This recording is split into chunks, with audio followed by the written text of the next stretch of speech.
প্রাকৃতিক পরিবেশে ঢাকা মোহিত করা গনগনিতে জড়িয়ে আছে মহাভারত থেকে স্বাধীনতা সংগ্রামের ইতিহাস। এবার সেই গনগনিতে বাড়ছে প্লাস্টিক দূষণ, চিন্তায় পরিবেশবিদরা। পশ্চিম মেদিনীপুর জেলার গড়বেতা ১ নম্বর ব্লকের গড়বেতা গ্রাম পঞ্চায়েতের ছোট্ট এক গ্রাম গনগনি।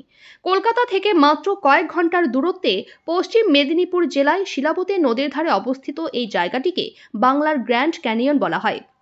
যদি উঁচু নিচু ভূমিরূপ আর জঙ্গল আপনার পছন্দের হয় তাহলে দারুণ লাগবে গনগনি। একদিকে কাজু বাদামের জঙ্গলে বনভোজন, অপরদিকে কাঁকড়ে ঢাকা গিরিখাত। একদিকে শিলাবতী নদীর স্নিগ্ধ শান্তভাবে বয়ে চলা, অপরদিকে সবুজ শ্যামল অটবির মাঝে নীল আকাশের ভেতরে দিগন্তে সূর্যাস্ত সচক্ষে প্রত্যক্ষ করা এনে দেবে এক আলাদা অনুভূতি। এখানে আছে বড় বড় গুহা ও কোথাও অজানা কোনো প্রাণীর মুখ। শিলাবতী নদী চলার পথে এই ভূমিরূপ তৈরি করেছে। এখানের মাটি প্রধানত দুই রকমের হয়ে থাকে। শক্ত কড়া পাথরের ভিতর নরম পলিমাটির স্তরে ঢাকা গিরিখাত উপত্যকায় মাঝে মাঝে জঙ্গলের ভিতর থেকে বয়ে আসা জলস্রোত বয়ে নিয়ে যায়। পলিমাটিকে থেকে যায় শক্ত পাথরের স্তূপ। শিলাবতী নদীর খরস্রোতে তৈরি হয় বিভিন্ন আকৃতির ভূমিরূপ। সেই সাথে এখানে লুকিয়ে আছে এই অপরূপ প্রাকৃতিক পরিবেশের মাঝে এক টুকরো মহাভারত। স্থানীয়দের বিশ্বাস, এখানেই একটি গুহায় বকাসুরের বাস ছিল, ভীম বধ করেছিলেন তাকে। আবার তার মাঝে এই গনগনি মাথা তুলে দাঁড়িয়ে সাক্ষী বহন করে স্বাধীনতা আন্দোলনের সময়কার ইতিহাসও। এই অঞ্চলের সঙ্গে সাঁওতাল বিদ্রোহ থেকে চুয়ার বিদ্রোহের নামও। যারা ইতিহাস ঘাঁটতে ভালোবাসেন তাদের গনগনি নিয়ে ইতিহাস চর্চা যে বেশ লাগবে সে কথা বলার অপেক্ষা রাখে না। সূর্যাস্তের সময় শিলাবতীর রূপ মোহিত করতে পারে, তবে সেই দৃশ্য দেখতে হলে সূর্যাস্তের আগেই নদীখাত থেকে উপরে উঠে আসতে হবে। তবে শীতকালে এখানে বহু মানুষ পিকনিক করতে আসেন। পিকনিকের পর খাওয়া দাওয়ার প্লেট থেকে আবর্জনা সবই নদীখাতে ফেলে দেন অনেকে। এতে জায়গাটির গরিমা কিছুটা হলেও নষ্ট হচ্ছে। বর্তমানে গনগনিতে রাজ্য সরকারের উদ্যোগে তৈরি হয়েছে কৃত্রিম ফুলের পার্ক, ওয়াচ টাওয়ার গড়ে উঠেছে।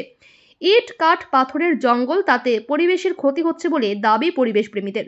এত সব কিছুর পরেও আমেরিকার গ্র্যান্ড ক্যানিয়নের ন্যানো ভার্সন বাংলার গ্র্যান্ড ক্যানিয়ন গনগনি ধীরে ধীরে বাঙালির হৃদয়ে যে জায়গা করে নিচ্ছে সে কথা বলার অপেক্ষা রাখে না। দেখুন, এই সংকটটা শুধু এখানকার গনগনির একার সংকট নয়, এটা সারা পৃথিবীব্যাপী সংকট। সমুদ্রের সংকট, নদীর সংকট, সব জায়গায় চূড়ান্ত দূষণ। আমরা সিনিয়র সিটিজেন, 65 বছর বয়স আমার, আমরা যেরকমভাবে ভাববো 18-20 বছরের ছেলেমেয়েরা ওই রকমভাবে ভাববে না। এখানে কম বয়সীদেরই ভিড়। আমাদের পক্ষে যথেষ্ট কষ্ট হলো এখানে নামতে, কিন্তু প্রচুর আজে বাজে প্লাস্টিক বটল অনেকগুলোই দেখেছি। প্রচুর সচেতনতা দরকার এখানকার পঞ্চায়েত থেকে, এখানকার প্রশাসন থেকে। যদিও হোর্ডিং আছে, কিন্তু সবসময় একটা সংযম তো দরকার, এবং সেটার জন্য একটু শিক্ষাও দরকার। প্রশাসনিক গাফিলতি হচ্ছে। প্রশাসনিক গাফিলতি মানে প্রশাসনিক গাফিলতি তো বলবই, কারণ এর ভেতরে আমরা যেভাবে নেমে গেলাম, ওপর থেকে আটকানোর কোনো কেউ ছিল না। আমাদের পক্ষে এটা যথেষ্ট রিস্কি। অনেক জায়গায় যেখানে আমাদের আসা উচিত নয়, এতখানি রিস্কি, যেখানে ছোট ছোট ছেলেমেয়েরা আসতে পারে বা কম বয়সীরা আসতে পারে, সেই সচেতনতাটা প্রশাসনের নেই।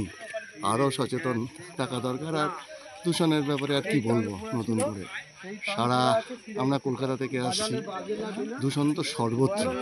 হ্যাঁ, তবে এখানে এয়ার কোয়ালিটি অনেক ভালো, একটু প্রাণ ভরে নিঃশ্বাস নিতে পারছি। কলকাতাতে তো পারি না। তো গনগনির একটু প্রচারও দরকার, গনগনির প্রশাসনিক প্রচার দরকার, পঞ্চায়েতের প্রচার দরকার, একই সাথে শিক্ষারও দরকার। আর কি বলবো। আপনার নাম? আমার নাম সন্দীপ ব্যানার্জি।